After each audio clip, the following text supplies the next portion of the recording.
आज का टॉपिक है effect of temperature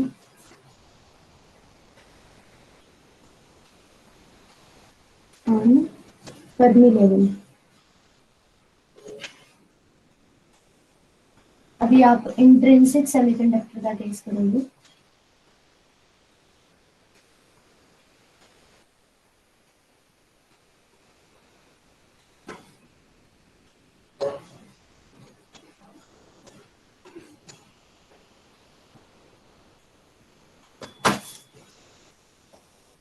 intrinsic semiconductors के लिए नंबर ऑफ इलेक्ट्रॉन्स जो है कंडक्शन बैंड में, ये कंडक्शन बैंड है,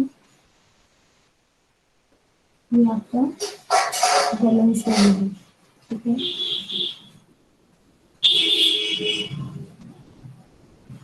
तो number of electrons in conduction band is equal to the number of holes in valence band. Line लिखो for an intrinsic semiconductor.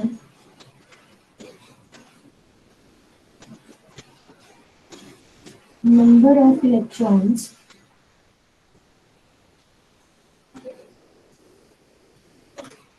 in conduction band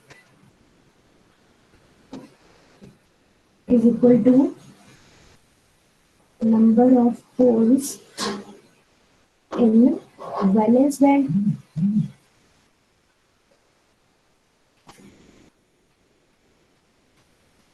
The N is equal to P. N और P की value आपने पता की थी, concentration of electrons. N क्या है? Concentration of electrons in conduction band.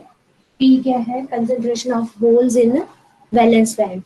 तो N की वैल्यू बताओ, पिछले एक्सप्रेशन से क्या थी? NC exponential EF minus EC,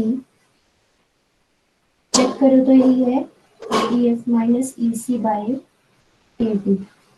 check करो, यही है वैल्यू। Yes ma'am. नहीं,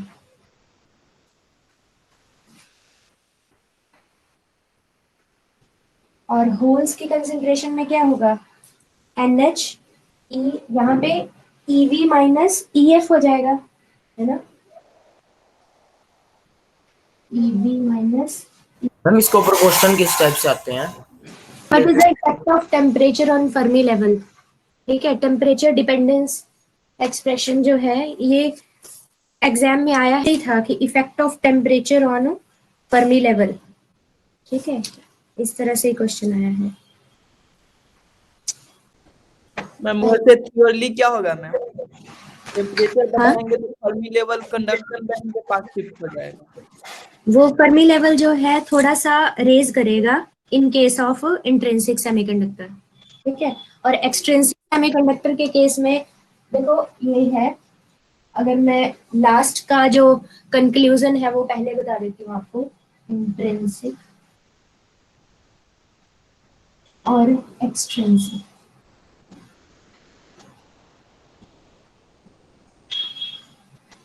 तो इंट्रिंसिक सेमीकंडक्टर में क्या है कि जब आप टेम्परेचर बढ़ाते हो, ठीक है, पहले तो था इसमें दो केस आप करोगे। टेम्परेचर 0 पे आप बोलोगे कि ये मिड में है, जो आपका फर्मी लेवल है वो बिल्कुल मिड में है। ठीक है, और एक केस करोगे कि when temperature greater than 0 kelvin, उस केस में आप बोलोगे कि जो लेवल है आपका फर्मी लेवल का वो स्लाइटली रेज करता है with increasing temperature, EF slightly raised. ठीक है, विद टेम्परेचर। और एक्सट्रिंसिक के केस में दो तरह के सेमीकंडक्टर होंगे, एन टाइप और पी टाइप। जो एन टाइप है उसमें फर्मी लेवल ड्रॉप कर जाता है, ड्रॉप, और इसमें ईपी में क्या है? EF rises with temperature. तो ये हम मैथमेटिकली प्रूव करेंगे, इसको डेरिवेशन से प्रूव करेंगे। तो इसलिए हम क्या करेंगे, हम पहले ये चीज पढ़ रहे हैं, ठीक है, इतना सा काम करेंगे पहले, इसको जस्ट सिंप्लीफाई करना है आपने। इसको एक्सपोनेंशियल टर्म एक साइड ले जाओ, exponential E F minus E C by A T divide by, वो जो उधर भी लिखी है टर्म इसको भी इसके नीचे ले जाओ। बाद में आप लॉग ले लेना और ई को तो पहले निकाल ही दो, ठीक है, ताकि ये जो पावर में है इसको नीचे ले आए, थोड़ा और सिंप्लीफाइड फॉर्म हो जाएगी आपकी, ये होगी, ठीक है। उधर आगे आपके पास N H by N C. अब एन एच और एन सी जो था, ठीक है, ये density, effective density of states of holes और होल्स इन वैलेंस बैंड, और ये कांस्टेंट निकाला था ना आपने जब आपने एन और पी की वैल्यू कंसेंट्रेशन निकाली थी, तो एन एच और एन सी का फैक्टर आया था, वो वहां से देख के लिखो एक्सप्रेशन, इसका कांस्टेंट वैल्यू आई थी एन एच और एन सी की 2 समथिंग कुछ था कि पावर 3/2, वो लोग किसी के पास लिखा हुआ है एक्सप्रेशन को, 2 इंटू 2 पाई एम के टी, 2 इंटू 2 पाई एम, अब एच से डील कर रहे हो तो इफेक्टिव मास होल्स का आएगा एम के टी बाय एच स्क्वायर है या क्यूब है, क्या है देखो एक्सप्रेशन में, एच स्क्वायर की पावर 3/2, ठीक है, ये याद रखना एक्सप्रेशन ना, 2 इंटू 2 पाई एम के टी बाई एच स्क्वायर 3/2, इसमें भी सेम ही था, बस होल्स की जगह इलेक्ट्रॉन की कंसेंट्रेशन थी, है ना, तो 2 पाई एम के टी बाई एच स्क्वायर 3/2, क्या आ गया,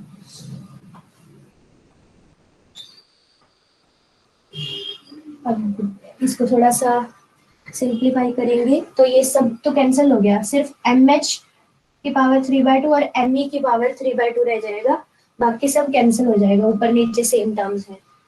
और यहाँ पे क्या करो, इसको ऊपर ले जाओ, ठीक है, पावर जो e raise to power this, इसके साथ ये पावर्स जो हैं वो ऐड हो जाएंगी, ठीक है, बेस सेम है तो पावर्स ऐड हो जाएंगी।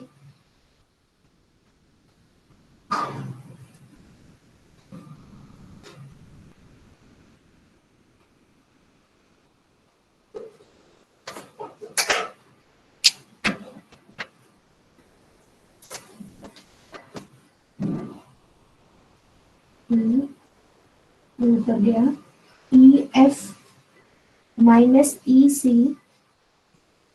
अच्छा ये ऊपर जाएगा तो माइनस लगेगा, ठीक है, और यहाँ पे माइनस ई बी, और ये माइनस माइनस प्लस हो जाएगा तो प्लस ई एफ,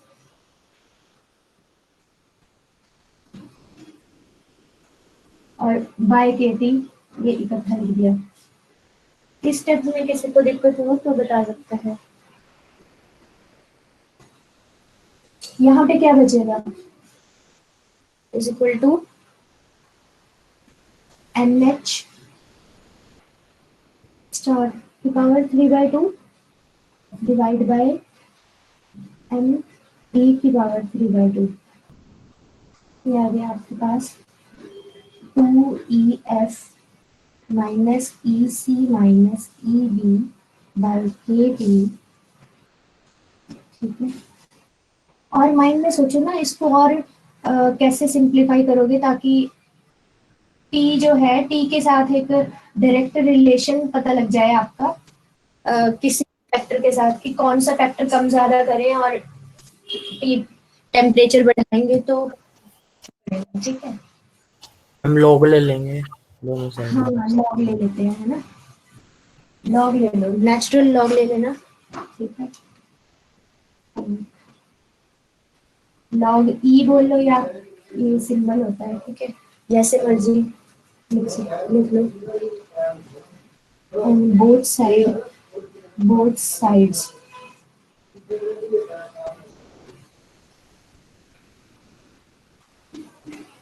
लॉग लिया, ये कैंसिल हो गया, ये 2EF minus EC minus EB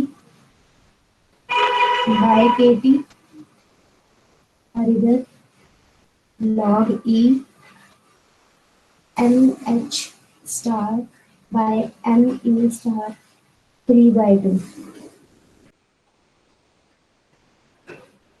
minus EC minus EB by KT is equal to n log m. n लिख लिया, फिर log m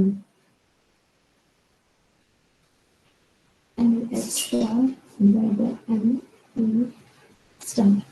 ये जो फॉर्मूला है ना, ये फॉर्मूला है log m n, m की पावर n है, तो ये होता है n log m।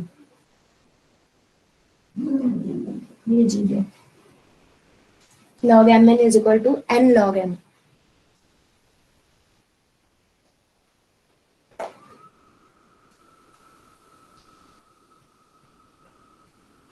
यहाँ से EF जो है इस साइड, आपने EF का इफेक्ट देखना है ना टेम्परेचर पे, तो EF को इस साइड रहने दो, बाकी सब उधर ले जाओ।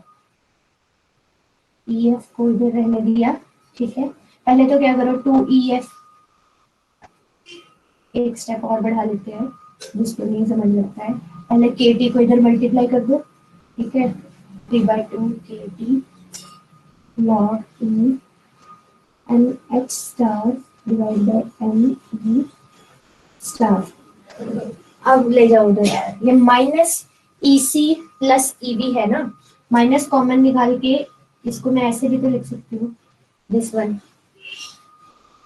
ये जो माइनस दिस है उसको उधर जाके प्लस का फैक्टर आ जाएगा।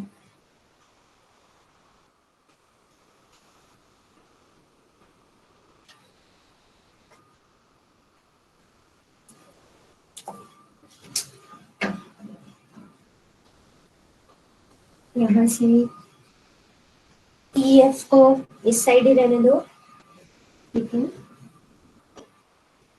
2EF इज इक्वल टू, ये जो सारी चीज थी ये उधर चलेगी, EC प्लस EB, ठीक है, ये माइनस में था ना, दोनों टर्म माइनस में थी तो दोनों टर्म प्लस में हो गई, और ये बाकी चीज सेम इधर लिख दी, 3/2 KT log E MH star divide by ME star. अब 2 जो है उसको इधर ले जाओ, EC प्लस EB बाय 2, पूरे की पावर 2 हो जाएगा ना, तो इसका अलग से लिख लिया, इसका अलग से लिख लिया, ये 3/4 KT log E MH star divide by ME star. जिसको समझ आता है, मतलब ये स्टेप्स जो हैं, इसके बाद सीधा ये लिख सकता है, ये आपके पास फाइनल इंट्रिंसिक सेमीकंडक्टर के लिए आपने ये इक्वेशन लिख दी EF की इन टर्म्स ऑफ टेम्परेचर। ये थी equation of Fermi level in terms of temperature. This is equation of Fermi level energy in terms of temperature,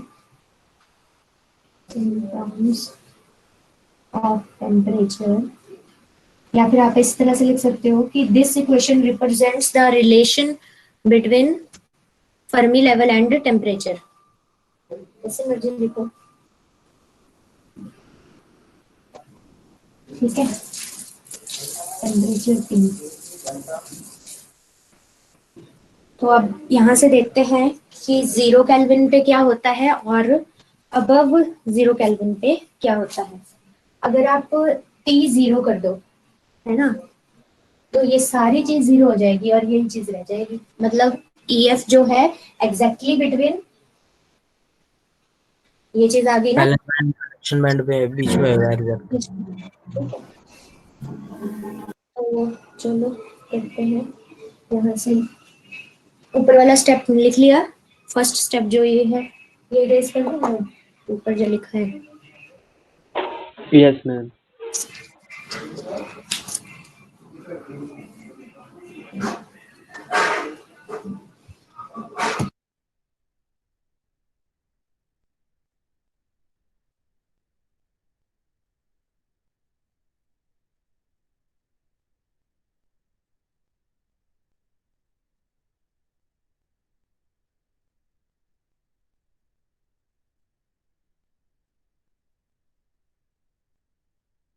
yes ma'am. पे mh star is equal to me star है, therefore ef is equal to ec plus ev by t. That is, Fermi level lies midway between the bottom of conduction band and top of the valence band.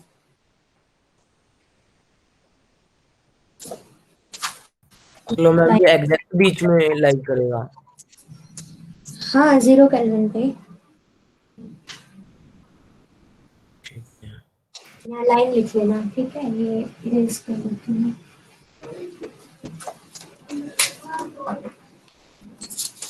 That is, Fermi level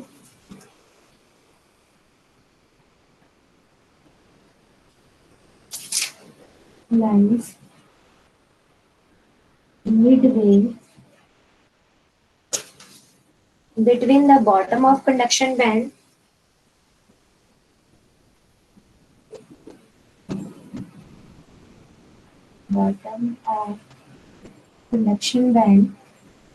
and top of valence band.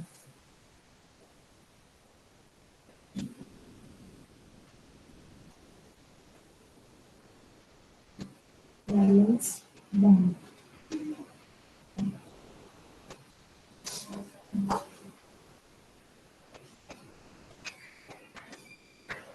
अब जब at higher temperature पे क्या होगा? MH ज्यादा हो जाएगा, ME कम हो जाएगा।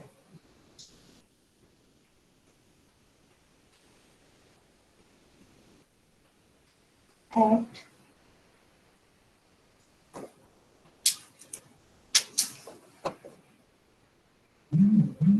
T greater than 0 Kelvin, ठीक है? At higher temperatures, या लिख सकते हैं at higher temperatures, तो क्या होगा?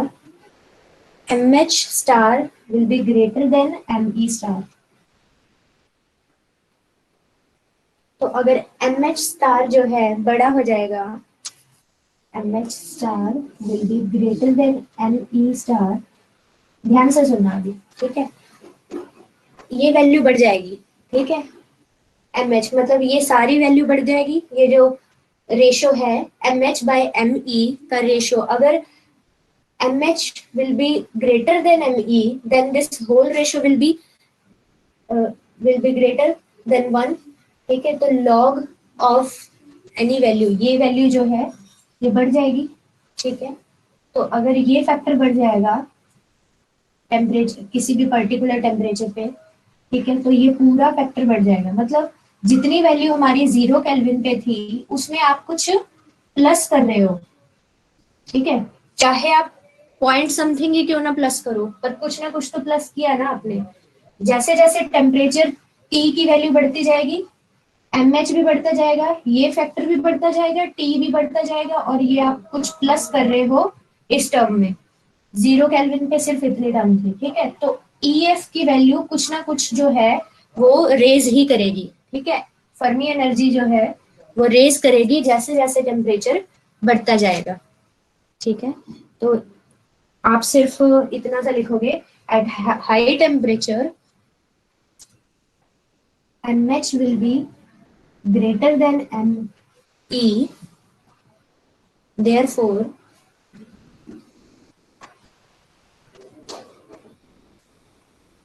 Fermi level is slightly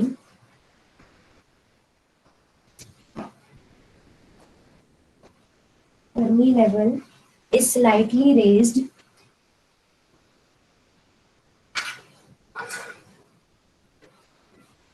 raised with temperature.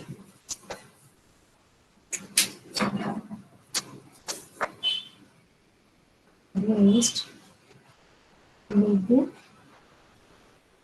temperature. Raised above with increase in temperature, ऐसे लिखना है. With increase in temperature.